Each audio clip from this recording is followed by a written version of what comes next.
Muito bem. Boa noite, pessoal do Arte do Encontro.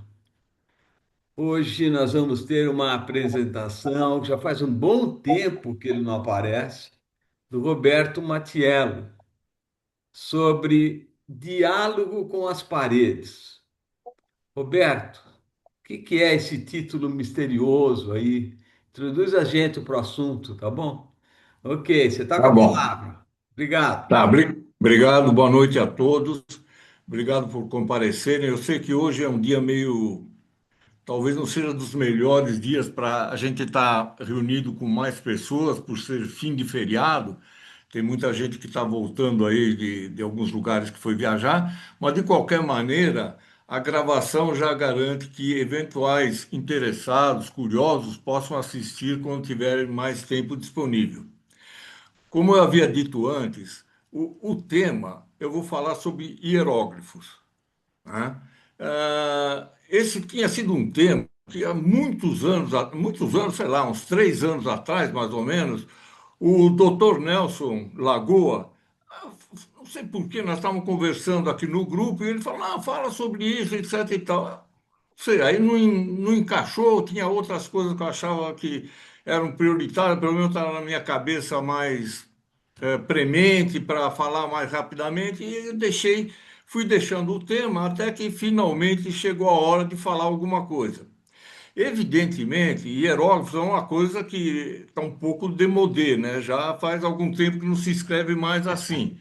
Mas é um assunto interessante, ainda mais para quem gosta do Egito, como eu sou egiptólogo, já falei isso para vocês algumas vezes.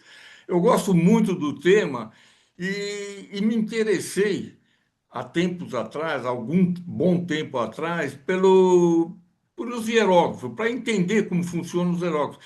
Confesso para vocês que não é fácil, não é um tema tão simples como parece.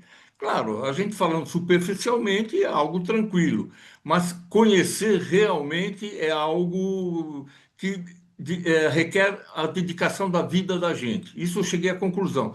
Quando eu cheguei à conclusão que eu precisava me dedicar só a isso, e eu sou um cara curioso que gosto de um monte de coisas, eu resolvi só aprender um pouquinho, só para me tirar superficialmente a própria curiosidade. E para ter mais tempo para me dedicar a outras coisas que eu também sou curioso. Então é isso, o tema é esse. Vamos para o próximo, Wagner, por favor.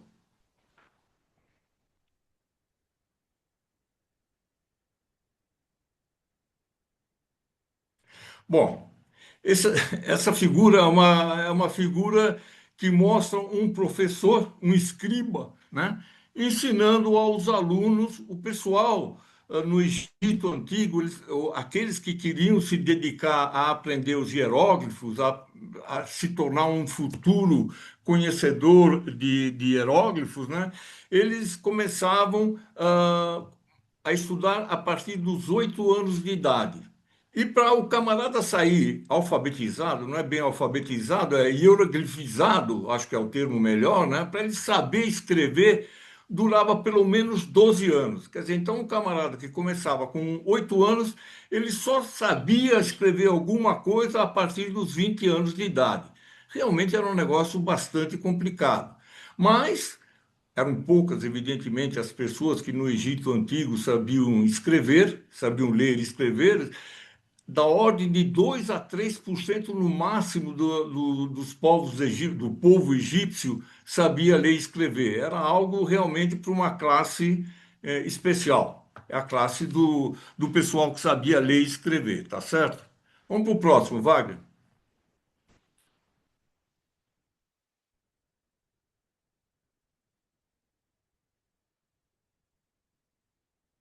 Bom, enquanto o Wagner vai para o próximo, foi para o próximo. Então vamos ver o significado dos sinais hieroglíficos. Então, o que significa um sinal de hieróglifo, né? Um sinal de hieróglifo, ele pode significar quatro coisas diferentes. Quer dizer, cada sinal poderia ser quatro coisas. Por exemplo, por exemplo, esse sinal primeiro aí, um abutre que está aparecendo em vermelho, ele representa um som.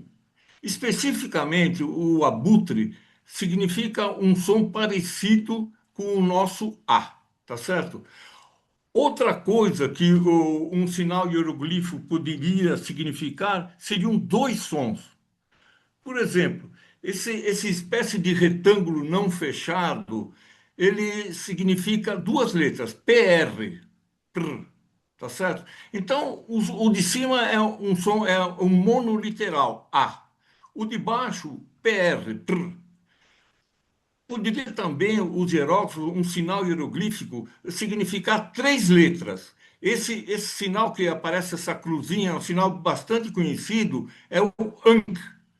Então, então você veja, poderia ser um som, dois sons, três sons, ou uma determinada coisa que não tinha som.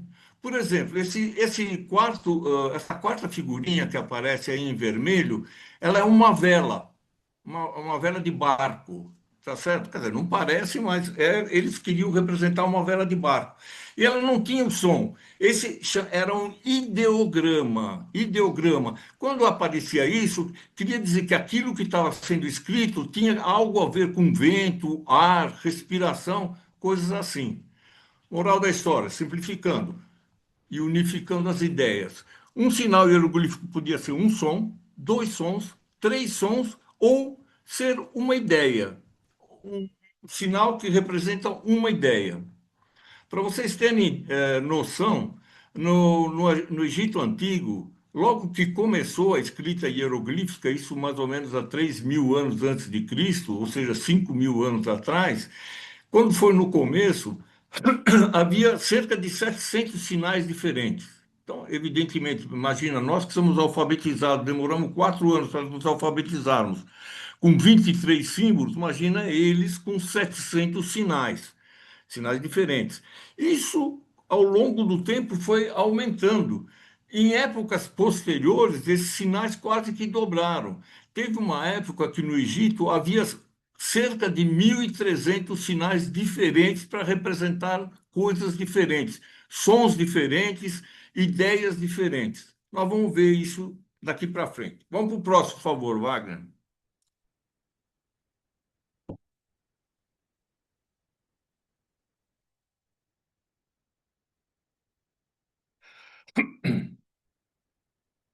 Bom, como é que é? Vamos ver, antes de mais nada, vamos ver como foi a evolução da escrita através do tempo. Porque, como eu disse para vocês, a escrita hieroglífica, ela começou cerca de 3.000 anos antes de Cristo. E ela, ao longo de todo esse tempo, ela foi evoluindo. Existiu quatro formas diferentes de escrita. Uma era a hieroglífica, a outra hierática, a outra escrita demótica e, finalmente, a escrita mais recente dos egípcios foi a escrita copta, tá? Essas formas de escrever misturavam sinais que representavam sons como nós vimos antes, eram chamados fonogramas, eram sinais que tinham, eles eram falados, eram fonogramas, tinham som, e sinais sem som, que representavam ideias, eram os ideogramas. Então, vamos dizer, entre aspas, né, o alfabeto deles tinha sinais que representavam sons e sinais que representavam ideias. Eram os fonogramas, respectivamente, e ideogramas. Dentro da escrita deles, né? A escrita deles passou por quatro fases diferentes, né? E se sobrepuseram ao longo do tempo. Primeiro era a escrita hieroglífica, né? Essa que a gente já conhece, aí que a gente vê. Os hieróglifos, hieróglifos é uma palavra de origem grega, né? Hieroglifos, quer dizer, sinais sagrados, né? Foi a forma mais antiga da escrita, era usada em textos sagrados, monumentos, templos e túmulos. Então, normalmente, a gente vê aí a forma dos hieroglíficos, na escrita hieroglífica, a gente vê aí na figura número um. Esses, então, são sinais até que ficam bonitos, são decorativos até, né? Então eles eram usados, como eu disse para vocês, mas em monumentos, em templos, em túmulos, não era uma forma corriqueira de se escrever, porque para fazer um trabalho desse requeria muito tempo, não era prático. Então, esses sinais, como eu falei para vocês no começo, eles eram cerca de 700 caracteres, né? Que eram, esses 700 incluíam os ideogramas e os sinais fonéticos.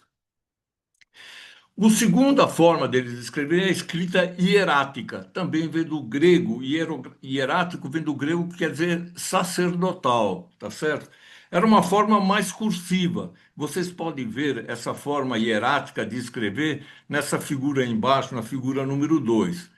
É uma escrita mais cursiva, você vê que é muito mais rápida de fazer do que a escrita número um. A escrita número um, o camarada precisava caprichar em cada um, né? Demorava muito para fazer, não era algo prático. Já a escrita hierática era bem mais prática, né? Ela foi desenvolvida para ser escrita rapidamente em papiros, né? Que era o papel deles da época, que todos nós sabemos disso, e documentos administrativos.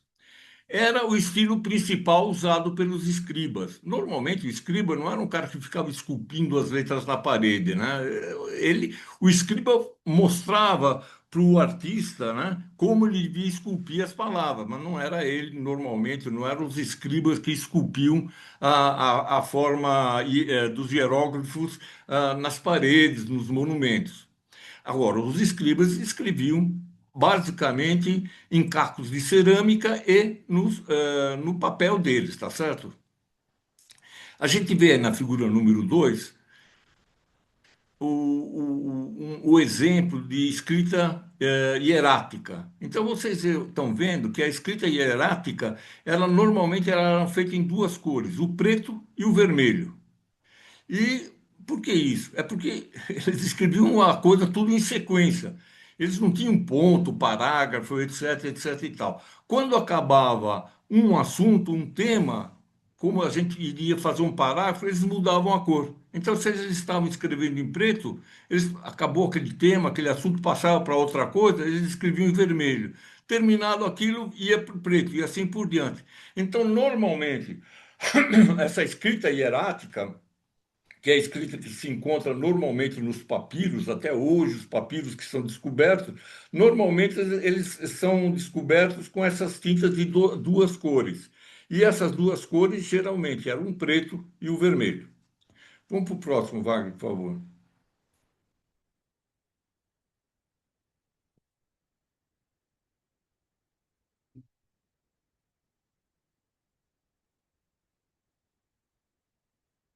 Bom, como eu disse para você, haviam quatro formas diferentes de escrita, né?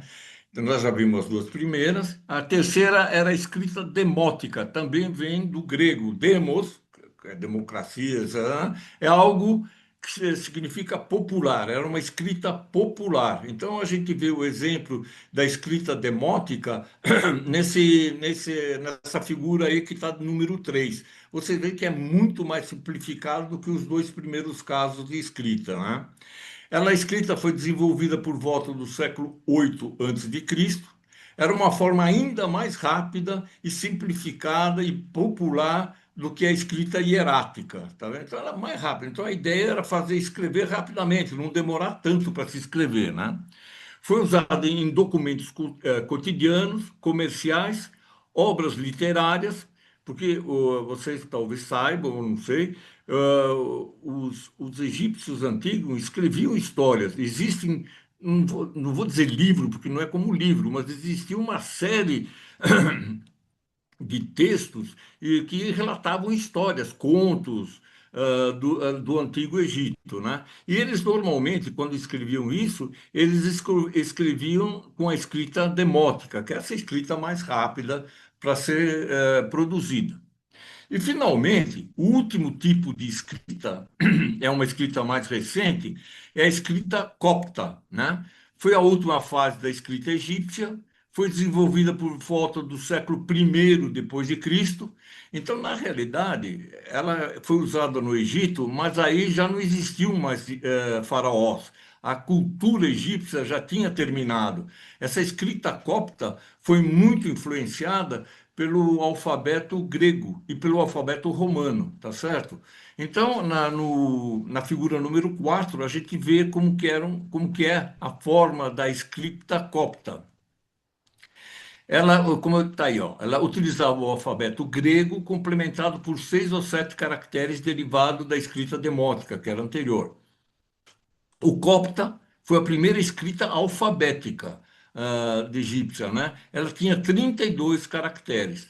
Então, como nós vimos, como acabamos de falar, no Egito, ao longo de toda a sua cultura, né, de escrita, ela teve 4 formas diferentes de serem escritas. Evidentemente, quanto mais recente foi a forma de escrever, mais ela foi simplificada e mais ela se parece ou se parecia com a escrita nossa atual. Vamos para o próximo, por favor.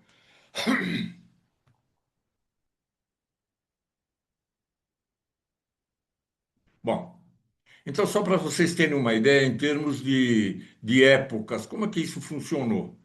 O período de maior utilização dos diversos tipos da escrita egípcia. Os hieróglifos, eles passaram por fases. Não é que era o mesmo hieróglifo que era escrito no ano 3000, 3200 a.C., foi o que chegou até épocas mais recentes. É como a gente pegar a carta do Pero Vaz de Caminha. Vai ler a carta do Pero Vaz de Caminha, como ela era escrita, como eram as palavras, era português. Mas atualmente não se escrevia praticamente, não se escreveria hoje praticamente nada do que escreveu o Pedro Vaz de Caminha 500 anos atrás. Tá certo? A mesma coisa aconteceu com os hieróglifos. Então, teve a primeira fase, mais ou menos, quando começou de 3.200 até 2.100 a.C., foi mais ou menos, a primeira fase durou mais ou menos 1.100 anos. Depois a época clássica, que foi de 2.100 a 1.300 a.C., evidentemente isso é algo aproximado. E a forma mais recente dos hieróglifos foi do 1.300 até 30 a.C. Não sei se devem lembrar ou não, 30 a.C. foi quando acabou a, a história do Egito Antigo. 30 de Cristo foi quando morreu a nossa querida amiga Cleópatra sétima, né? Com ela acabou. Aí, a partir daí, o Egito passou a ser romano e aquela tradição de faraó, blá, blá, blá, né, de 3.000 anos se acabou, né? E, então, a forma mais recente de hieróglifos terminou quando acabou a cultura egípcia. O hierático foi mais ou menos, que era aquela forma mais simples de escrever os hieróglifos, foi de 3.000 a aproximadamente 200 depois de Cristo. O demótico, de 650 antes de Cristo até 450 depois de Cristo, né? Então, continuou ainda a forma de escrever, mas cada vez mais simplificada. E, finalmente, o copta, né? O copta foi do século I até o século XV depois de Cristo. Existe atualmente a igreja cristã do Egito, é a chamada Igreja Copta. Era uma igreja cristã do Egito. Não é exatamente igual o católico nosso, mas é parecida. Tem a Bíblia semelhante, etc, etc e tal. E a Bíblia dessa região é escrita ainda na língua copta, né? Então é uma coisa interessante. Então, como eu havia dito também para vocês, né, para se tornar um hierogramata é o cara que escreve em hierógrafos, né? Os estudos duravam pelo menos, para o camarada começar a saber escrever, durava 12 anos. Vamos para o outro, Wagner, por favor.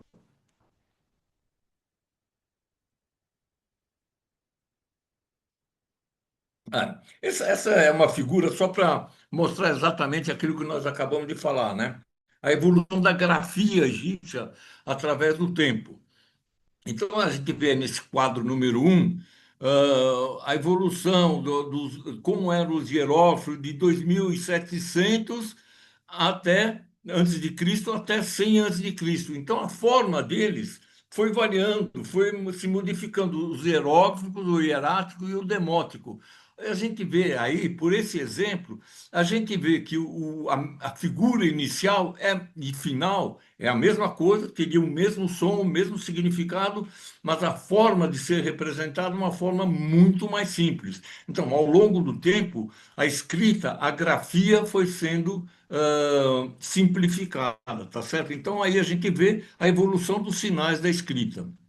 E essa figura número 2, né, é a figura do deus Tot, dos egípcios, que é uma cabeça, era um homem com a cabeça de íbis, era o deus da escrita, tá certo?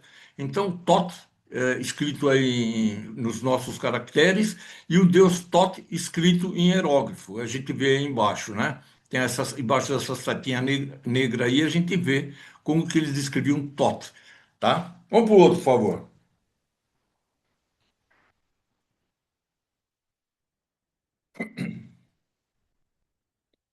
Bom, essa história vocês já acho que quase todos nós já conhecemos, né? A descoberta, como que começou a se. Porque se perdeu a cultura da escrita hieroglífica, já a gente não sabia, o pessoal via alguns monumentos com escritos, mas ninguém sabia nada do que estava escrito lá. E começou a voltar a se entender alguma coisa do que estava escrito a partir da descoberta da tal da estela, ou estela é uma pedra escrita, né? Ou da pedra de Roseta, que ela foi descoberta em 1799, exatamente na cidade de Roseta, que é uma cidade que fica no litoral do Egito, né? E por soldados do Napoleão. O Napoleão tinha invadido o Egito para evitar que os ingleses fizessem a rota pelo Mediterrâneo para chegar à Índia. Então existiu sempre uma guerra entre franceses e ingleses. E os franceses, para evitar, porque os ingleses não iam lá para contornar toda a África, ele era mais rápido chegar no Oriente passando pelo Egito, né?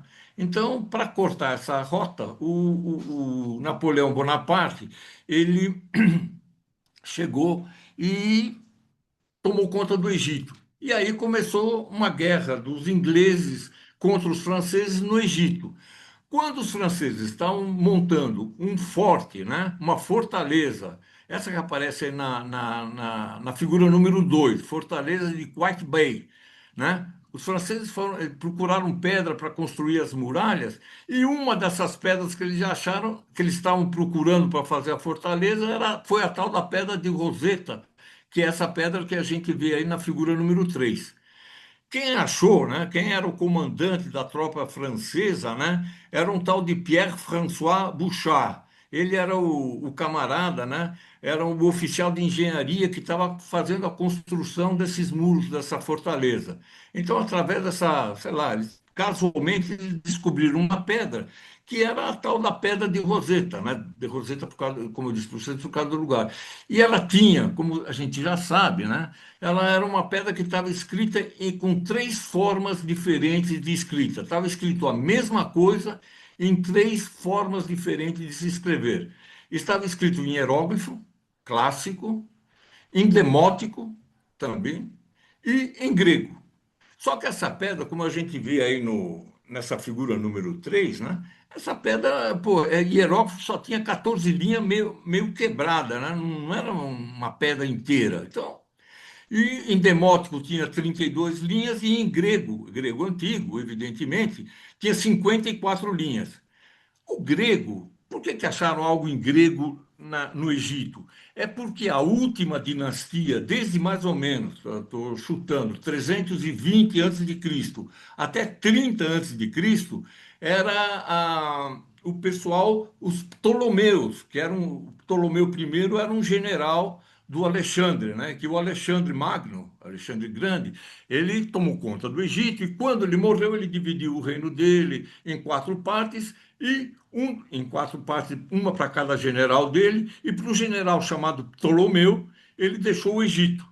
Né? Então, o Egito, desde mais ou menos 320 até 30 a.C., veio sobre o domínio do regime do pessoal do Ptolomaico, que era originalmente grego.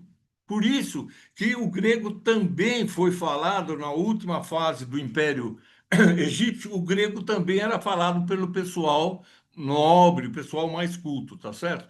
Então, essa pedra estava escrita, como está mostrado aí, em hieróglifos, aqueles sinais sagrados, em demótico, que era a escrita mais simples, era egípcia também, mais simples, e no grego.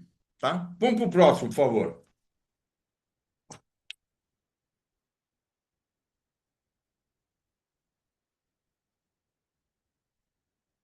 Tá meio A lento a história é a leitura. mestra da vida, né? É, a história é a mestra da vida. Isso, não sei lá, foi algum filósofo romano que falou isso. Não me lembro, não foi Virgílio, agora não lembro. Bom, mas a história é a mestra da vida, nós vamos ver por quê. A Pedra de Roseta, o que estava escrito na Pedra de Roseta, afinal? Ela continha um decreto emitido em 196 a.C. pelo faraó Ptolomeu V. Ptolomeu V. O que tinha nesse caso desse decreto dele? Esse decreto dele, ele tinha honras ao faraó, então ele fazia elogio ao faraó, ele mesmo se autoelogiava. O texto continha decretos para celebrar o rei, né? Era o faraó, né? O Ptolomeu V, destacando o que ele fazia de bom para o povo. Político sempre foi assim, hein? Então, ele, nessas pedras lá, ele declarava, ele fazia isenções fiscais, ele estabelecia reduções de impostos para os templos e para a parte da população. Vocês já viram isso ou não? Ordenava a construção de estátua em homenagem ao faraó. Isso tudo estava lá no decreto do nosso querido Ptolomeu V. E culto real. Ele determinava que o aniversário do rei fosse festejado em todo o reino. Então, a Pedra de Roseta, evidentemente, aí eu simplifiquei, mas ela fazia isso, ela fazia apologia do nosso querido Ptolomeu V. Certamente, se tivesse escola de samba na época, eles fariam aquele cordão unidos do faraó, né? Não sei se vocês já viram alguma coisa assim recentemente. E o Unidos do Faraó, escrito em hieróglifo, é como está escrito na figurinha número 2, tá? Vamos para o próximo, por favor.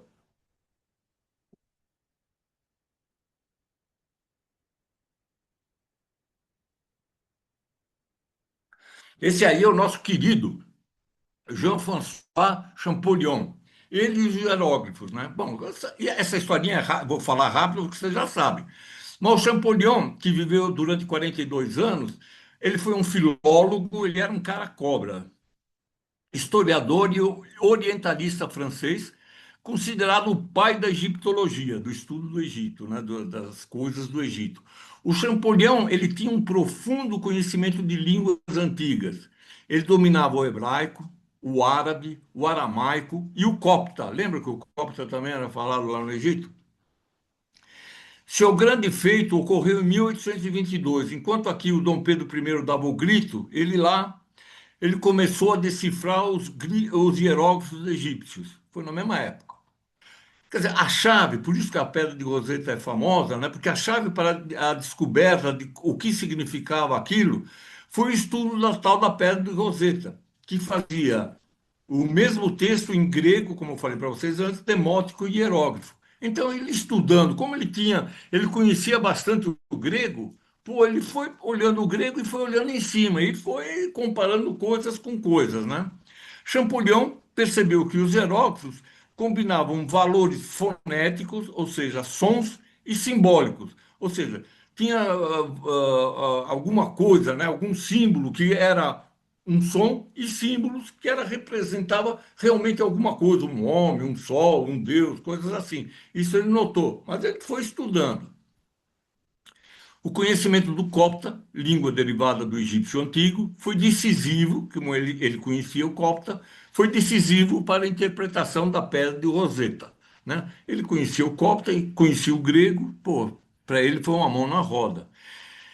Anos depois, 6 anos depois, a Pedra de Roseta, ela foi levada para a França, mas como a França perdeu a guerra, essa guerra do Napoleão, o Napoleão perdeu a guerra para os ingleses, essa pedra até hoje não fica no Egito, nem na França, fica na Inglaterra. A Inglaterra gosta de ficar com a coisa dos outros e está lá no museu. Quem for lá na Inglaterra pode ver a nossa querida Pedra de Roseta lá, tá certo?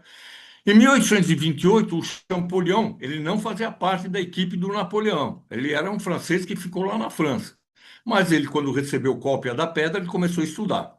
Em 1828, aí sim, ele liderou a primeira missão científica francesa ao Egito. Aí ele foi para o Egito. E aí ele viu uma série de outros obeliscos, uma série de outras pedras escritas, e lá ele confirmou as suas interpretações diretamente nos monumentos faraônicos. Então ele viu que aquilo que ele tinha, que ele desconfiava que era, muitas das coisas ele aplicou em outros monumentos e viu que realmente ele estava no bom caminho para conhecer a língua dos egípcios antigos, os hieróglifos que eles usavam antigamente. Vamos para o próximo, Wagner, por favor.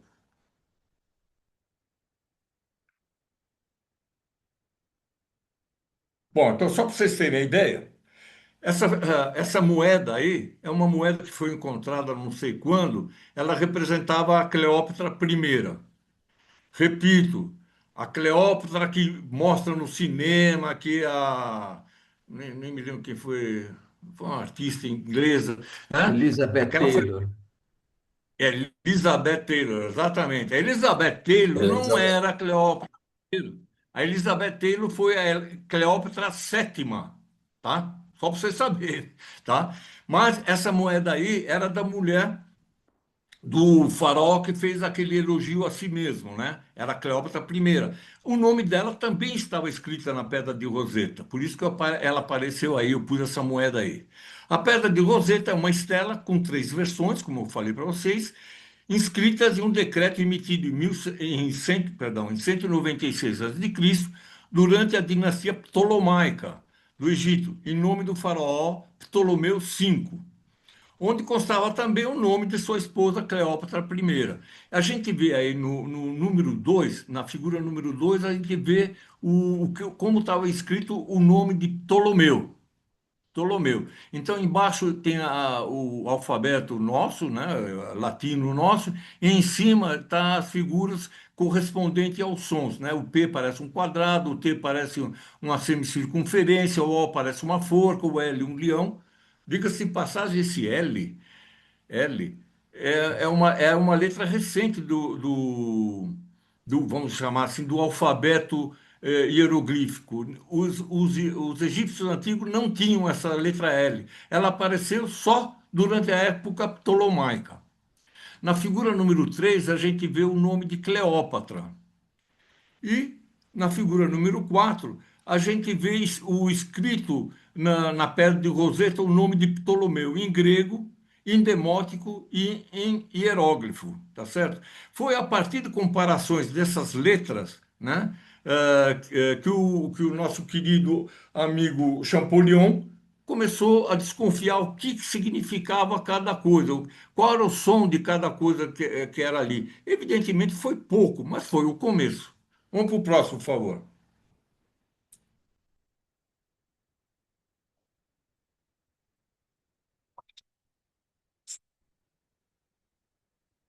Está aí o Ptolomeu V, agora numa moeda, e a Cleópatra I numa estátua, né? A decifração da escrita hieroglífica. Champollion comparou os nomes de Ptolomeu e Cleópatra, né? Para vocês verem, olha, a comparação dos nomes de Ptolomeu e Cleópatra está na figurinha número 4, né? Então, na setinha número 1 está Ptolomeu, e na setinha número 2 Cleópatra. E eu coloquei em círculos azuis as letras comuns de Ptolomeu e Cleópatra. Foi o que fez o nosso querido Champollion. Ele percebeu que o P do Ptolomeu também estava no P de Cleópatra. O T, a mesma coisa, o O, a mesma coisa, e o L, a mesma coisa. Então, ele já começou a pegar daí. E verificou que no nome da Cleópatra existia dois As, e cada A tinha o sinal era um abutre. Aí, pô, ele começou, já se ligou que o abutre muito provavelmente tinha o som, era um som de A, né? Era um sinal que tinha só um som, né? Porque, como nós vimos, havia sinais com dois sons e havia sinais com três sons. Mas o abutre, para ele, ele descobriu que era A e realmente foi A. Ao longo da história mostrou que realmente era assim. Então, isso aí, eu fiz essa montagem só para vocês verem como foi o início. Parece uma coisa fácil, mas é fácil depois que a gente já sabe, né? Antes que a gente sabe, a coisa não, não era tão simples assim. E antes da Pedra de Roseta, então, era pior, porque não se teve oportunidade de fazer essa comparação. Vamos para o outro, Wagner, por favor.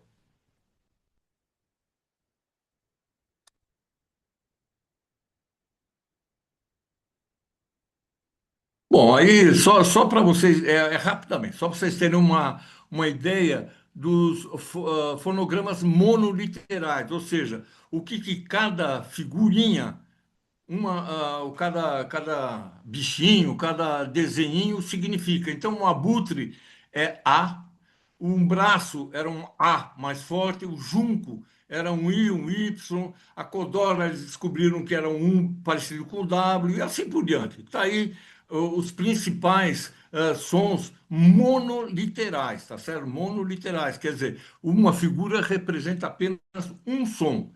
E ali tem uma coluna que eu coloquei transliteração. Transliteração, eu sei que eu sou chato, mas aguenta um pouquinho, vai, daqui a pouco acaba. Calma, calma. Transliteração, para quem não sabe, é o seguinte: o camarada, pô, ele via aqueles monumentos, aí ele ficava copiando um abutre, uma coruja, pô, aquilo lá demorava 3 horas para fazer aquilo lá. Então, para pegar uma linha, o camarada que copiava para estudar, ele demorava muito. Então, o que que eles resolveram fazer? Resolveram fazer um negócio chamado transliteração. Então, sempre que tinha um abutre, olha aí a primeira linha, o camarada colocava um 3. Em vez de desenhar um abutre, ele desenhava um 3. Quando aparecia um braço, ele punha um tipo de uma vírgulazinha lá em cima. Então ficou muito mais simples. Ele fez isso, o pessoal começou a transliterar assim, então eles copiavam muito mais, não tinha fotografia ainda naquela época, então eles conseguiam copiar muito mais facilmente o que estava escrito nas pedras, nos monumentos, e depois eles transformavam o que estava transliterado na figura correspondente. Então, moral da história. Transliteração é uma figura simplificada para fazer mais rápido, ok? Vamos para o próximo.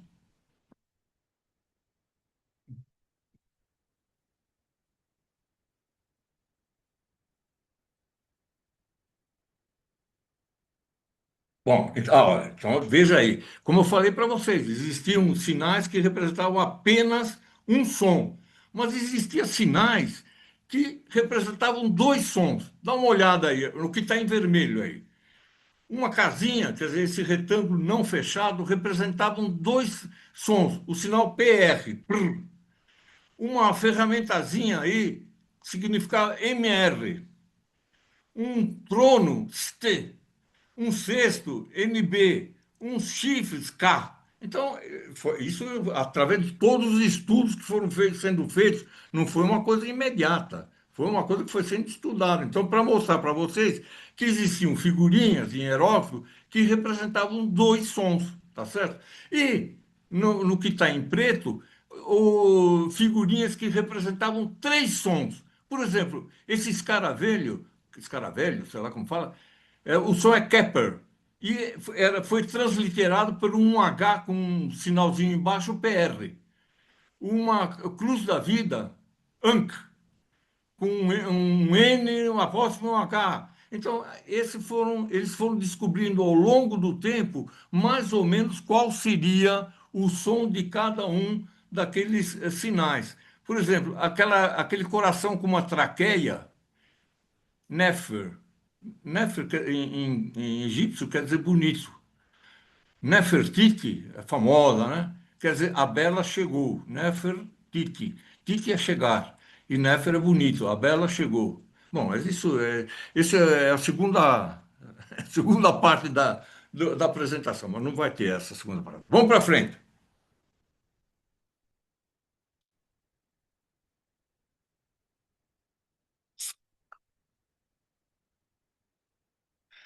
Agora eu vou contar para vocês a história do E. A história do E tem que aparecer aí, cara. No egípcio antigo, assim como no árabe e no hebraico, não se escreviam as vogais. Então o camarada escreve só as consoantes. Os hieróglifos só registravam as consoantes, a mesma coisa que os árabes, que a escrita hebraica, enfim. Não, eles não escreviam, não tinham consoantes, eles só escreviam com vogais. Só escreveu com consoantes. Só mais recentemente, a partir do ano 300 antes de Cristo, é que os egípcios começaram a usar consoantes. Antes eram vogais, antes eram só consoantes. Olha um exemplo aí, ó. O sinal trilítero, esse que está aparecendo aí, tinha o som de NFR. Nf. Quer dizer, pô, é difícil de falar, né? Nf. Sem vogais NFR ficaria impronunciável. É difícil de pronunciar NFR. Para nós, para a gente pronunciar, fica difícil. Então, o pessoal, os egiptólogos, eles adotaram uma solução. É a tal da história do E. Eles começaram a inserir a vogal E entre as consoantes para se conseguir ler em voz alta. Então, NFR, a gente fala Nefer. Não necessariamente os egípcios falavam Nefer, podia ser Nafir, Nefer, Nefar, enfim, não se sabe. Mas, para conseguir pronunciar, os caras colocaram no meio das consoantes, colocaram a vogal E. Então, NFR virou Nefer. HTP virou Retep. WSR, que é um trilítero, a gente lê Vesser, Vesser. Opa, Wagner.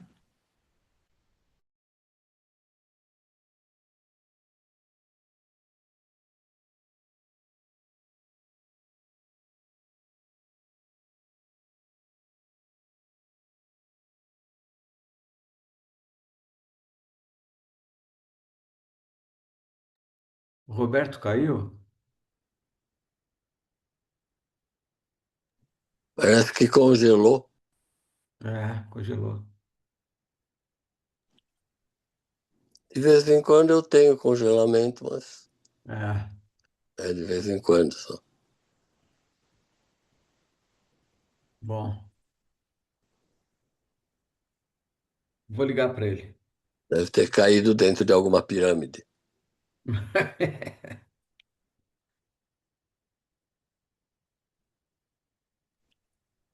Mas alguém está congelado, gente? Eu também tô congelado? Congelou, Não, você Eu também também? congelado. não. Ah, Congelou caramba. na história do E.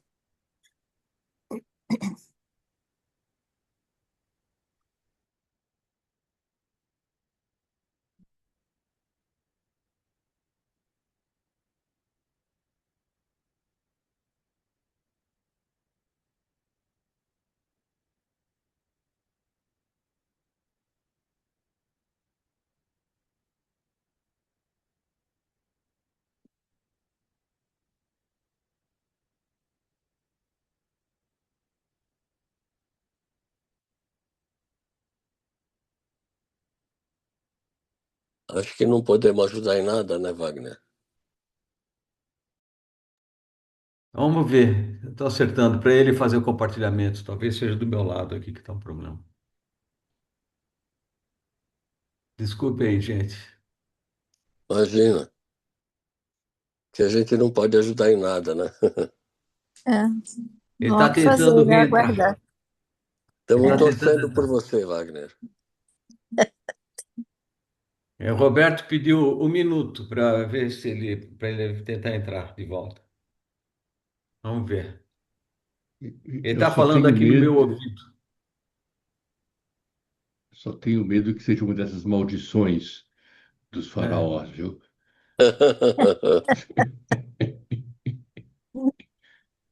é. Tá. Eu tô te ouvindo, tô te ouvindo, tô te ouvindo. Tá aparecendo alguma coisa na tela ou não? Tá aquela Onde história é? do E. Tem Não tá um aparecendo slide da nada? história do E. Tá parado no slide da história do E, para mim. Eu vou sair. Vou deixar ele à vontade. Você entra na história do E aí, Roberto.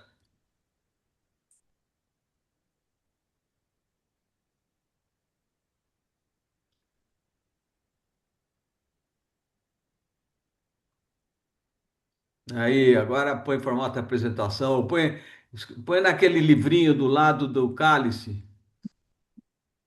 Lá embaixo. O livrinho, o livrinho. Aí. Vai, clica aí. Aí, pronto. Aí já tá bom. Aí já tá bom. Descongelou. Deu? Vai.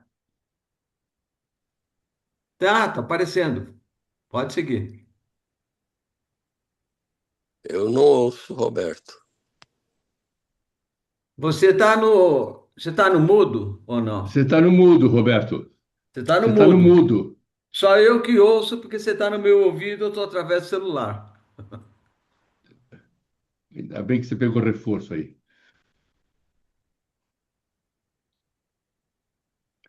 Você está no mudo, Roberto.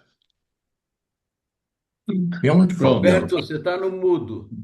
Tirei aqui. Já estou falando. Agora sim. É que eu Imagem e som. Ah, tá. Viu aqui? Tá. Tá vendo aí? Tá perfeito agora. Vamos lá. Muito bem, Roberto. Cara, Quem você foi me que te ajudou aí, sacaneia. Roberto? Foi minha filha, uma Qual delas, é o né? nome dela? Daniela não, cara. Daniela. Não é, Legal. Daniela. Essa aí é San- Lavínia. Cara, eu tenho muitos filhos, eu tenho Lavínia. cinco. Nem É, você sabe o nome dos teus filhos, ô Roberto. cara, Vamos eu me lá. Santa Lavínia. atrapalho, né? Tá. Bom, vamos lá. Santa Bom, Lavínia operou milagre. então, vamos nessa. Só um minutinho só. Aí tá bom, Wagner? Tá ótimo. Vai embora. Bom, então tá bom. Bom, então nós vimos aí que existiam sinais trilíteros, bilíteros e um sinal só. E o pessoal resolveu colocar a letra E para ficar mais fácil de pronunciar o som, né? Para ser, porque NFR, por exemplo, KMT, pô, é difícil você pronunciar, né? Então o cara fala Nefer, por exemplo, Kemet, etc. Tá certo? Tá ok? Wagner? Tá Alô? ok. Tá ok. Ah, Vai não, firme. só para. É você É que que eu não. opera aí, não sou eu mais. Tá bom, deixa comigo. Tá. Aí, então, pessoal, foi colocada essa letra E para ficar mais pronunciável as palavras. Então, se nós olharmos esse slide, a parte de cima dele, a gente vê que, por exemplo, tem um trilítero que é KMT. E a gente não tem como pronunciar KMT. Então, o pessoal chama Kemet. Tá certo? Colocou esse E entre o K e o M e o E entre o M e o T. Ok? Então, essa é a história do E. O que quer dizer Kemet? Só para vocês saberem. Kemet é escrito da forma como é mostrado aí do lado dessa bandeirinha aí, tá certo? Uma coisa tem o som de K, tá ok? É que eu estou com a internet instável aqui, viu, gente? Se qualquer falha, você me avisa, Wagner. Tá? Bom, e o som de K, a corujinha tem um som de M e o semicircunferência o som de T. Então, o pessoal, por exemplo, para escrever Egito, o Egito, eles chamavam a terra deles, eles chamavam de Kemet, né? E era escrita dessa forma que está mostrado aí em cima da bandeira, mais do lado direito, tá certo? Era não sei o quê, uma corujinha, uma semicircunferência e uma circunferência com uma cruz mais ou menos no meio, tá certo? Era como eles chamavam o Egito. Só para vocês terem uma ideia, Kemet significa, o significado de Kemet para os egípcios é terra negra. Por que terra negra? Porque era a terra que o Nilo, quando o Nilo tinha cheia, ele deixava um lodo, uma lama nas margens do rio, tá certo? E nesse lodo, nessa lama, é que eles faziam as plantações, porque o resto era deserto, tá certo? Então, por isso que o pessoal achava que realmente o Egito só existia por causa do Nilo, né? Então, a bandeira do Egito até mostra isso. A bandeirinha do Egito mostra o Kemet. Por que que a bandeira do Egito é assim? Porque o branco representa o rio Nilo, né? O preto é a terra negra, que é aquela terra que o Nilo colocava nas margens do rio Nilo que o pessoal plantava. E o vermelho é o deserto. Então a bandeira do Egito é exatamente isso: é um rio, a terra negra e o deserto. Por isso que a bandeira do Egito é mostrada dessa forma. Muita gente não sabe disso, tá? Bom, podemos ir para o próximo? Olha aí. Bom, então, para a gente finalizar essa história do E colocado no meio. Por exemplo, como que a gente pronunciaria a palavra irmão? A palavra irmão em egípcio antigo era escrita da maneira como está mostrada aí nesse retângulo amarelo. Era um tipo de uma fechadura, um arame dobrado e umas ondazinhas. O arame dobrado, o som era S, e o aramezinho dobrado e a água, né? Isso aí é a representação da água, significa N. Então, como se fala essa palavra? Sim, né? E o determinativo era um homem. Sabe o que significa isso?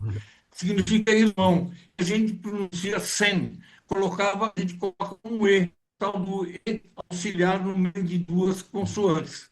A consoante S, a consoante N, e a gente coloca por adoção, né, para a gente conseguir pronunciar a palavra, a gente coloca o E. E o SN significa irmão. E o homenzinho que aparece aí é exatamente o determinativo, não tem o som. É para saber, porque SN poderia ser outra coisa em egípcio antigo. Poderia ser, vou chutar, pão, né? Mas, então, SN é pão ou é irmão?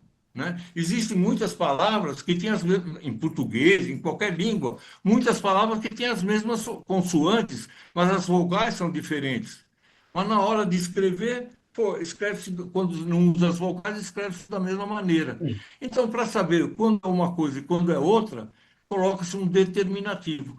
No caso, o determinativo de SN, do SEM, é um homenzinho. Então, SN significa, é um homem, então é irmão, tá? Mais ou menos para vocês terem ideia do que é um determinativo. Bom, Bom, como eu falo, isso aqui é rápido porque eu já falei antes. A transliteração é exatamente aquela forma da gente pegar os sinais hieroglíficos, tá certo? Pegar os sinais hieroglíficos e transformar numa maneira mais fácil de reproduzir. Então, em vez de fazer todas aquelas figuras, o pessoal faz uma transliteração que é muito mais fácil para transcrever e depois para fazer a tradução. Então, tanto existem sinais cuja transliteração é feita para um mono, um sinal que representa apenas um som, ou que representa dois, ou que representa três. Então, aí, nas colunas número um, número 2 e número 3, nessas colunas estão mostradas as transliterações de cada um desses sinais, tá certo? Repito, era simplesmente para transcrever figuras mais complexas do Egito antigo de uma maneira mais fácil para o pessoal reproduzir e escrever, porque como não tinha fotografia, a maneira mais fácil de trazer para uma maneira de estudar era fazer a tal da transliteração, tá? Eu vou para o próximo. Bom, Você mesmo vai para o então, próximo. não, eu estou indo, tá? Vocês estão vendo aí ou não? Então, Mas você Muito não bem, mudou agora sim. tá? Também está Bom, tá. tudo bem aqui. a- agora, bom, se tiver algum problema, me avisa aí, tá? Ó, nós vamos ver agora os determinativos. O que são os determinativos? Eu vou, daqui a pouco eu paro com essa gramática, tá? É só, estou dando o básico aqui para a gente ter uma ideia de como é que o pessoal escrevia. Determinativos são sinais que serviam para esclarecer o significado de palavra ou frases que poderiam gerar dúvidas. Como o pessoal só escrevia com consoante, muitas vezes uma palavra tem as mesmas consoantes, mas uma palavra diferente da outra. Tá? Casa, por exemplo, a gente escreve C-A-S-A, né? As consoantes C e S. Estou dando um exemplo em português. Podia ser caso, por exemplo, que não tem nada a ver com casa. Então, como eu distingo está escrito só escrevendo com consoantes? Então, o pessoal usava os determinativos. Nós vamos ver aí com calma como que é que os determinativos esclareciam o que significava aquilo que estava mostrado. Por que que os determinativos eram usados? A língua egípcia normalmente registrava somente as consoantes, como eu falei para vocês. Isso criava muitas palavras com grafias iguais e significados diferentes. Os determinativos, eles ajudavam a evitar essas confusões. Duas palavras podiam ter as mesmas consoantes, mas sentidos diferentes. O determinativo indicava qual a ideia estava sendo expressa. Então, por exemplo, eu vou dar um exemplo. Algo escrito com o P e o R em egípcio. Vê aí, exemplo, casa. Casa escrevia-se com o sinal um quadrado e uma boca, né? O som era P do quadrado e desse retângulo não fechado era R, o som pr. Mas pr podia significar casa ou poderia também significar sair. Eles escreviam sair também com P e R. Né? Então, como que eles sabiam se estava escrito casa ou se estava escrito R? Eles usavam um negócio chamado determinativo, tá certo? Então, veja, casa tinha esse quadrado e essa boca, e eles colocavam um símbolo que pareceria uma casa. Então, o cara sabia que aquele prr significaria casa. E se significasse, eu queria falar sair, era escrever da mesma maneira, só que colocava umas perninhas que mostram então, um cara andando e significa sair.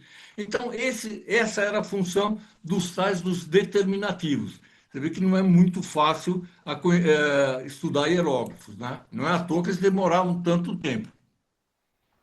Vou dar outras palavras para fixar essa ideia dos determinativos.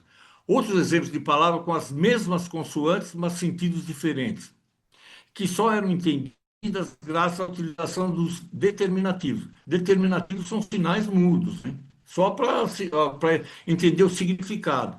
A sequência MS, né? MES, né? Sinal M é uma coruja e o S é um pano dobrado. Esse que está mostrado aí em vermelho. Uma coruja é o M e o S é esse pano dobrado. A diferença de sentido vem apenas no determinativo final. MS poderia ser nascer. Nascer escrevia-se lá MS. Então eles colocavam a tal da corujinha, o pano dobrado e mais uma figurinha. Essa figurinha que está aí em preto é um passeio do cordão umbilical. Então, o MS aí quer dizer nascer, porque é determinativo que ajuda a interpretar o que quer dizer o M e o S. Por outro lado, o mesmo MS com uma criança do lado, veja o exemplo número 2. É a mesma coruja, o mesmo pano dobrado, só que tem uma criança aí.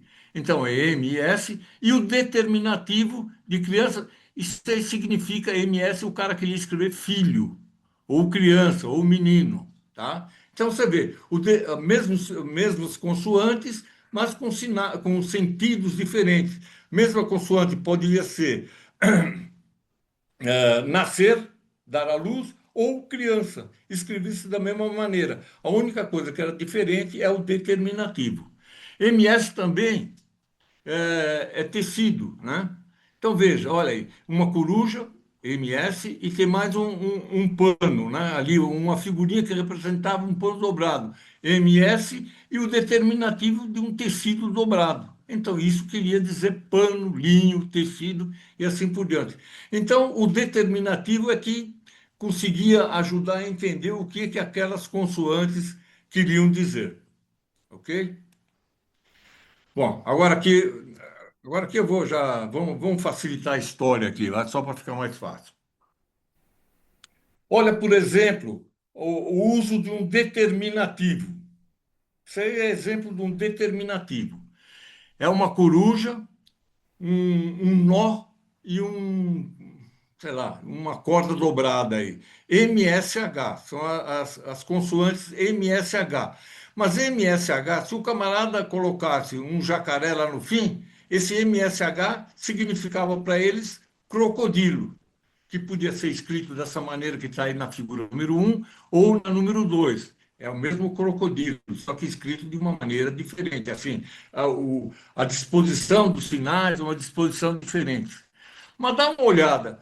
Se eu quisesse falar Moisés, Moisés também é MSH. Pô, e como que eu sei se é Moisés ou é crocodilo? Quando eu quero escrever Moisés, eu escrevo a mesma coruja, o mesmo nó e a mesma corda dobrada, só que eu coloco um homenzinho. Então, MSH, no caso aí, eu quero dizer Moisés. O determinativo lá de cima é um crocodilo e o determinativo aqui de baixo é um homem. Então, eu sei quando eu quero falar crocodilo e quando eu quero falar Moisés. Não sei se está dando para entender. Porque essa é a função dos tais do determinativo. Vocês veem que não é tão simples assim ser alfabetizado antigamente, né? O próximo.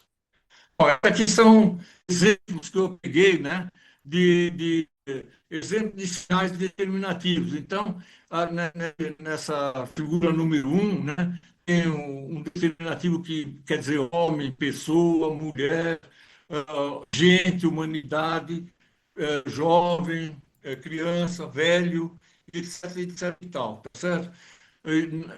Ainda tem uma ave, um passarinho, esses todos eram determinativos. Muitas vezes as consoantes poderiam dizer várias coisas diferentes, e era o determinativo que informava que estava vendo o que realmente estava escrito lá. Mesma coisa, existem determinativos aí na figura número 2, o sol, o andando, o se mexendo, um homem, uma mulher, montanhas. Então, o determinativo era muito usado na escrita hieroglífica, tá certo? Vamos para o próximo. Olha aqui, ó, mais exemplos.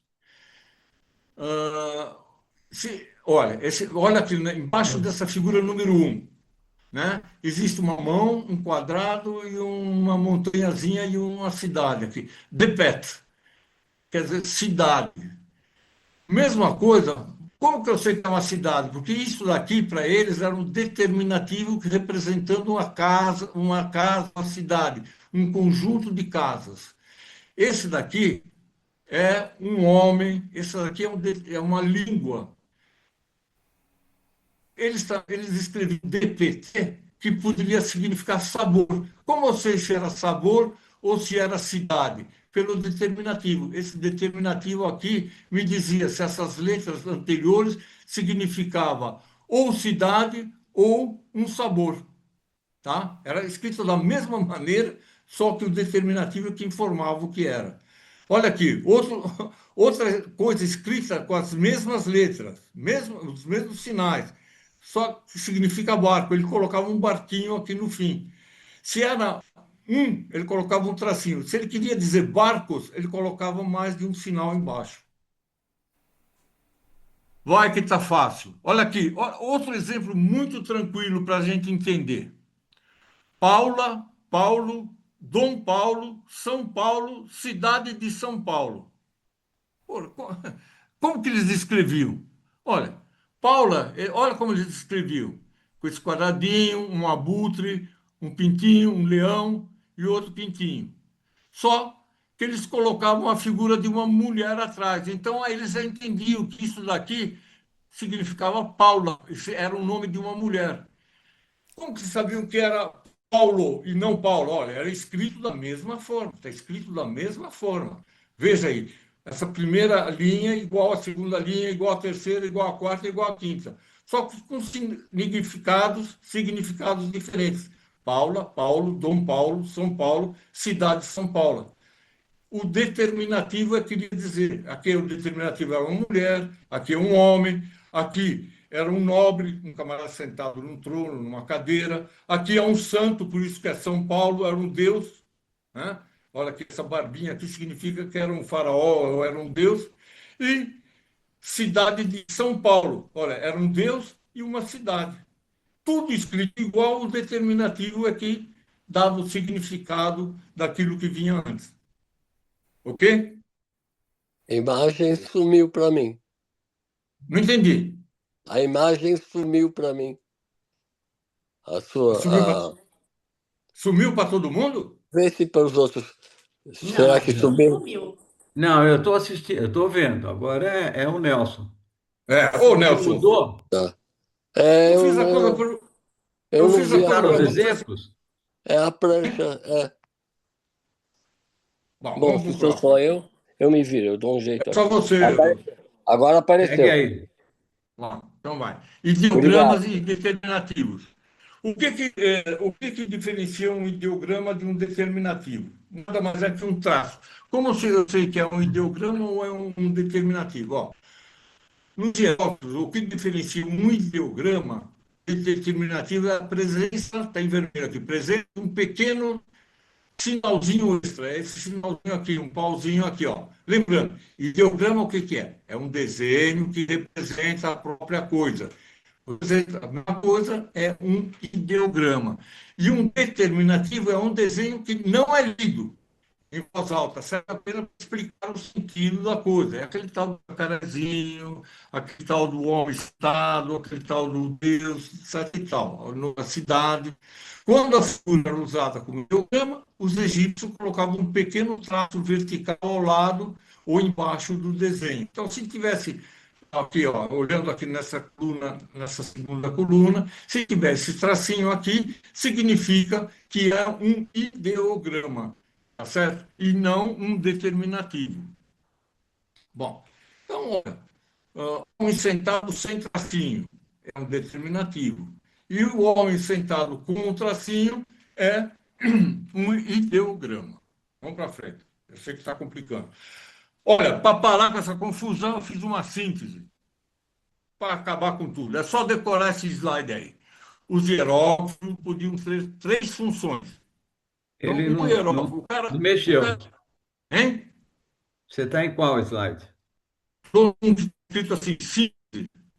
25, eu estou parado aqui, mas tudo bem. Sumiu. Meu também parou. É, O parou. meu sumiu também. É. Ó, vou voltar, vou para frente. Ó, tem alguma coisa aí que está errado, porque eu não sei. Para mim aqui parece simples, tá? Alguém está vendo simples Para mim aí? está Não. no 22. Então, ele não estava andando quando o Nelson reclamou. Ele tinha razão. O meu só continuou parado. O dele ficou apagado. O meu parou em exemplos. Eu estou em exemplos, exatamente, exemplos do uso dos determinativos. Slide 22. Bom, O eu meu vou tá dar. Aí preto. O meu tá eu Eu preto vou também. também. exemplo dos determinativos. Vocês estão nesse. Eu vou adiantar um aqui, ó. Adiantou aí, não? Não, Não. não. A tua internet está muito fraca. Eu estou aqui com realmente Ah, eu tô. agora foi. Era o 24. Bom, então O meu não foi. é a Agora foi. diferença entre Agora foi. esse slide aí, realmente aqui eu estou com uma internet fraca. Você me desculpem, viu, gente? Você Nesse vai ter que aqui, melhorar a vamos. tua internet aí, viu, Roberto? Cara, a hora que você Gasta um pagar o pouquinho cachê, mais, fica tudo bem. por favor, aumenta o cachê. Depende de vocês, cara. Depende de você. Cara, tá difícil com esse cachê baixo, cara. Só tô nessa. Ah, mas não tem jeito de aumentar, viu, Roberto? Vai ter que ficar assim Então, cara, mesmo. então vai ter que aguentar. Bom, olha aí, ó. Então, essa aí é a diferença entre ideogramas e determinativos, mas nós vamos para a síntese já já. Ideogramas e determinativos, olha o traço. Adiantou aí ou não? Sim, estamos no slide 23. Bom, eu não Agora fiz nada. 24. Agora vocês estão na síntese? Estamos 25. Isso, agora sim. Bom, então, de tudo isso que foi falado até agora, vamos falar o que, para entender de uma maneira geral, para não fazer confusão. Os hieróglifos podiam ter três funções: fonogramas, aqui então, aquele sinaizinho podia ser uma de três coisas.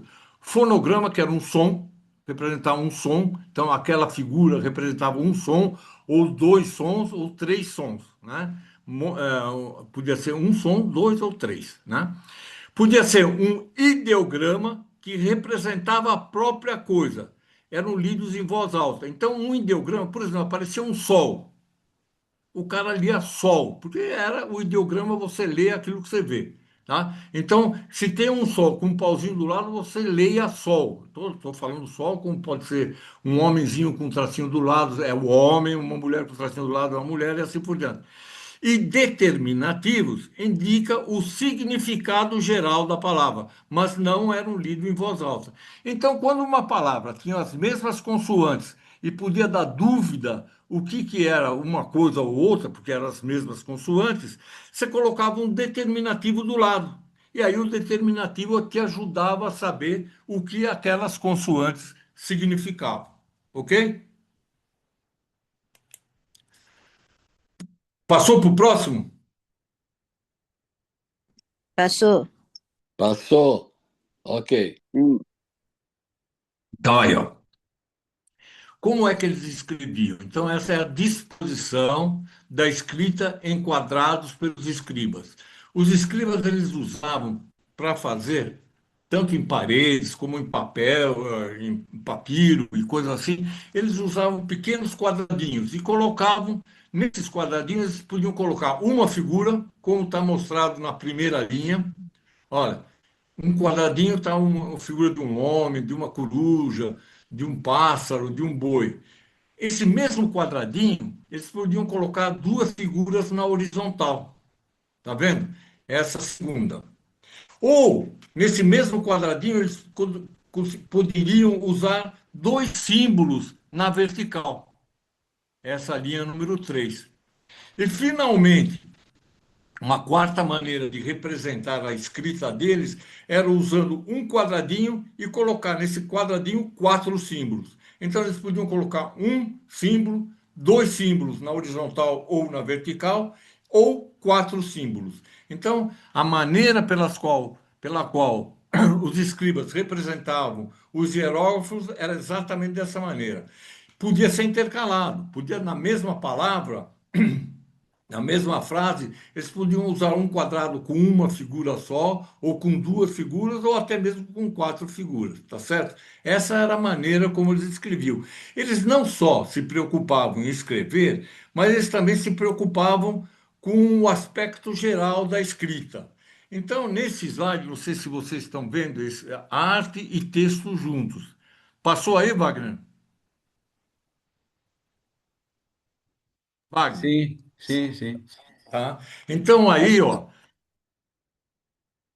Nesse slide, a gente mostra um texto em hierógrafo numa parede. Vocês veem que, além de ter um texto, a coisa fica esteticamente bonita. É feito, é mostrado de uma maneira bastante elegante, tá certo? Então, eles tinham essa maneira de pegar quadradinho para colocar uma figura, ou duas figuras num quadradinho, ou mesmo quatro figuras num quadradinho. E realmente ficava uma coisa muito bonita. Então, não só era uma maneira de se comunicar, mas era também uma maneira de escrever fazendo arte, tá? Olha aqui, agora, como que os caras liam? Eles liam da direita para a esquerda, da esquerda para a direita, de baixo para cima, de cima para baixo, como é que é? Esse slide, pessoal, Wagner, quando não mudar o slide, você me avisa, Ok. ok? Porque para mim eu estou mudando normalmente aqui, Sim, então eu preciso tá. saber vocês. Se não Tranquilo. mudar, é só me avisar. Então, o direção e sentido da escrita. A escrita podia ser da direita para a esquerda ou da esquerda para a direita.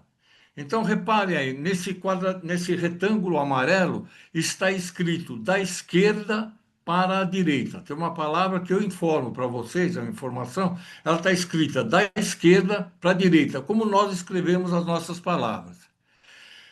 Essa mesma palavra, no retângulo vermelho, está escrito da direita para a esquerda.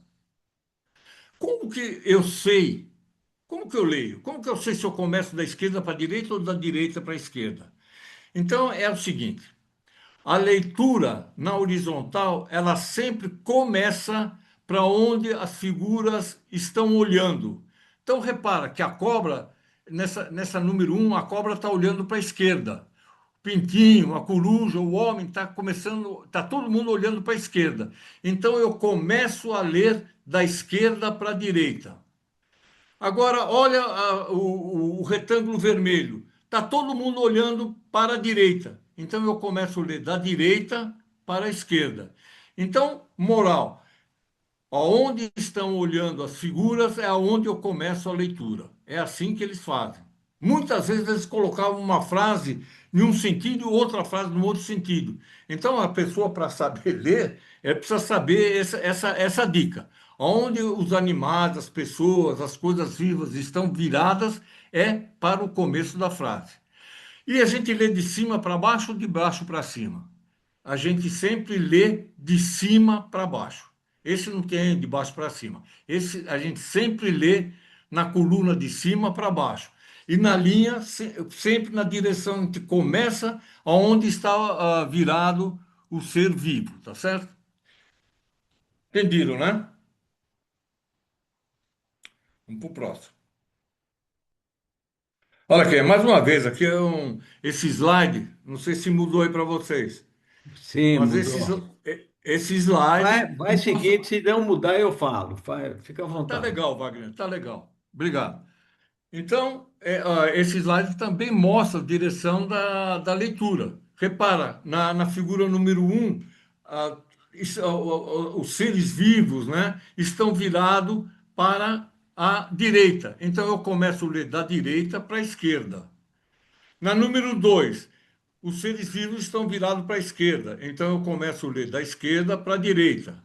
Número 3, eu leio também da esquerda para a direita. Número 4, olha o leão olhando para a direita. Então eu começo da direita para a esquerda. O número 5, o número 5 e o número 6 é a mesma frase.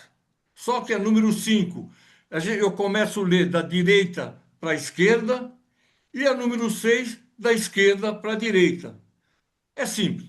Eu olho aonde os seres vivos estão olhando e começo naquele lado, ok? Então é assim que eles faziam as leituras, assim que a gente sabe como que a gente deve começar ou terminar de ler, ok? Bom, agora aqui a gente só vai fazer uma brincadeira, só para vocês verem como é interessante essa questão de escrever em hieróglifo, né? Vamos brincar de escrever em hieróglifo. Vamos supor que a gente tenha esses símbolos A, B, C, D, etc e tal, até o Z, para usar para escrever. Evidentemente, a gente não escreve palavras, mas a gente escreve nomes próprios, né? Porque palavras, você não sabe como escreve, por exemplo, cadeira. Como é que é cadeira em egípcio? A gente não sabe. Agora, Roberto, a gente sabe. Roberto é aqui no Brasil e Roberto lá no Egito. Wagner é Wagner no Brasil, no Egito e aonde for, tá certo? Então nós vamos escrever nomes próprios usando esses símbolos como se fosse cada símbolo é uma letra, tá? A águia é A, a perna é B, etc e tal. Legal. Vamos começar a escrever. Só para vocês verem como é interessante. Olha aqui, ó.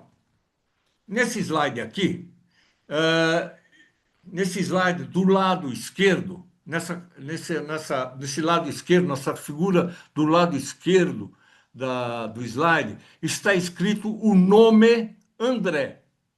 Repara que no número um, eu estou lendo o André começando da esquerda para a direita. Por quê? Andre. E é um homem. Eu ponho um homem porque pode ser que essas mesmas letras poderiam talvez significar outra coisa. Então está escrito André no número um. André também poderia ser escrito da esquerda para a direita. Olha, os mesmos símbolos, só que eu escrevi de maneira diferente. Eu coloquei de maneira diferente. Mas está escrito André também. O número 3 também está escrito André, só que em sentido diferente. O André está escrito diferente da forma um e está diferente da forma 2. Olha como eu escrevo o André na vertical, no número 4, tanto com o bicho olhando para a direita quanto olhando para a esquerda. Então, o André tem várias formas como eu poderia escrever esse nome. Agora, mais engraçado ainda, mais interessante ainda, usando aquelas mesmas palavras, escrever Maristela. Maristela, tá? É esse que está em vermelho aí. Então, escrevendo Maristela da esquerda para a direita, usando aqueles símbolos, tem a coruja, a águia, etc, etc e tal, e no fim o símbolo de mulher. Eu quero dizer que é Maristela e não Maristelo, né? Agora, antigamente eles não usavam as vogais, eles só usavam as consoantes. Na figura número 2 está escrito Maristela só usando consoantes, sem as vogais. Olha outro negócio engraçado. Se eu quiser escrever Maristela, a deusa do mar e das estrelas. Maristela, a deusa do mar e das estrelas. Eu escrevo Maristela, né? A corujinha, a boca, e coloco o símbolo da água, muita água, é o mar, estrela e uma deusa. Eles escreviam Maristela, a deusa do mar e das estrelas, eles escreviam exatamente da maneira como está escrito nesse exemplo número 3. Ok?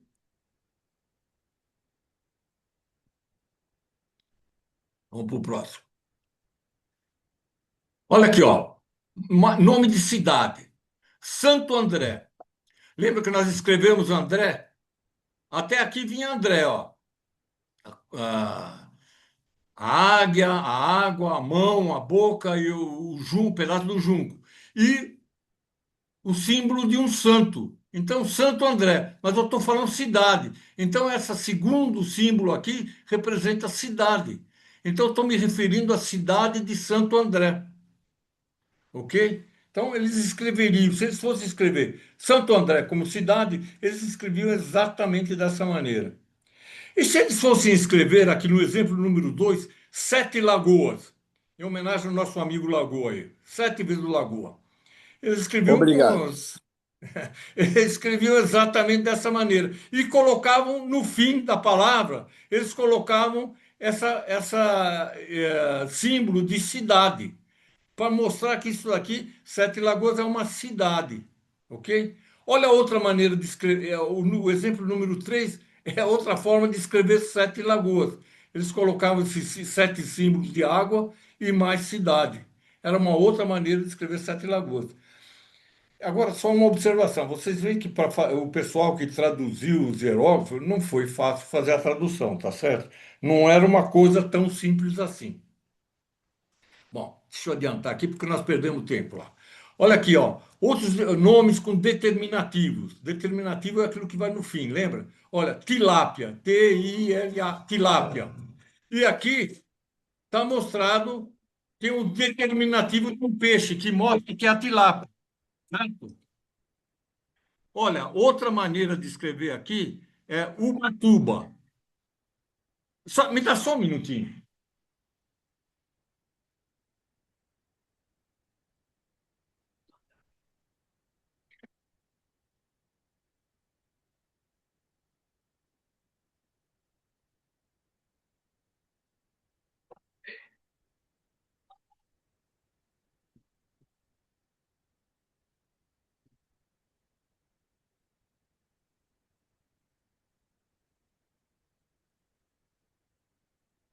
Desculpa, gente. Bom, então, Ubatuba, né? Ubatuba é a cidade que tem mar e peixe, né? Então, era a forma, assim, número 2 é como eles escreveriam Ubatuba. E olha, o exemplo número 3, rio com peixe. Água, várias águas e um peixe. Rios com peixe. Então, era assim, era essa a forma geral como eles escreviam. Tá? Bom, nós já vimos aí essa questão de transliterar, que é diferente de traduzir, tá? Transliterar significa converter um texto de um sistema de escrita para outro, mantendo a representação fonética original. Isso é transliterar. É como traduzir letras de um alfabeto para o outro. Por exemplo, olha aqui, se eu quero falar Cleópatra, em português eu escrevo Cleópatra, C-L-E-O, etc e tal. Em grego, repara como é diferente a forma de escrever Cleópatra em português ou em grego, né? A transliteração é simplesmente uma repetição de sons. Eu tanto leio Cleópatra como em português, quanto em grego, da mesma maneira. A transliteração é que é diferente. Ou seja, transliterar é mudar a escrita, mas mantendo o som das palavras. Para dar um exemplo, aqui na coluna número 2, nessa segunda parte, a gente vê, por exemplo, eu coloquei o meu nome, Roberto.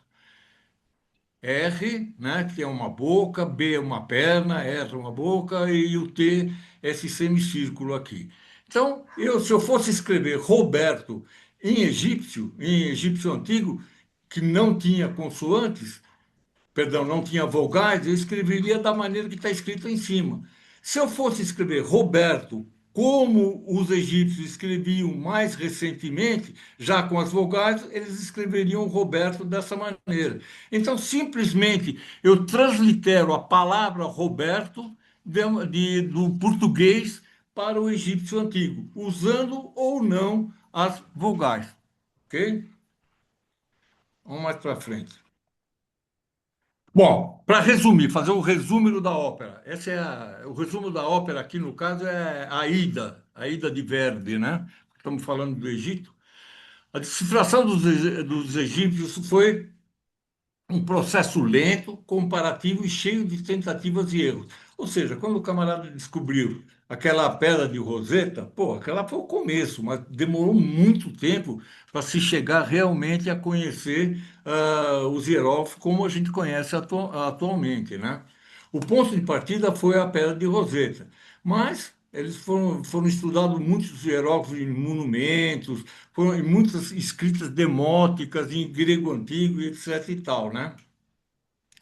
Com o texto na Pedra de Roseta, eles tinham os hieróglifos demótico e o grego, e eles foram comparando e foram descobrindo o significado das palavras. Mas não sei se vocês estão lembrados, a Pedra de Roseta era uma pedra quebrada, cara.